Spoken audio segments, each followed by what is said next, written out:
भवाब्धिपारकारणं भजन्तु सर्व शिव हरे सुरासुरं पुरन्दरम् उमापति महेश्वरं नमामि शिव शङ्करम्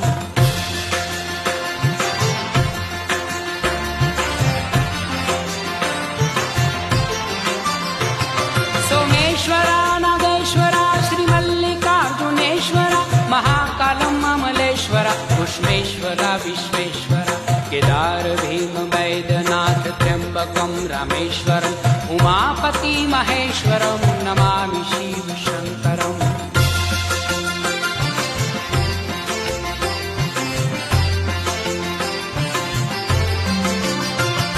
प्रसन्नः परं पितायनुपदानदायितं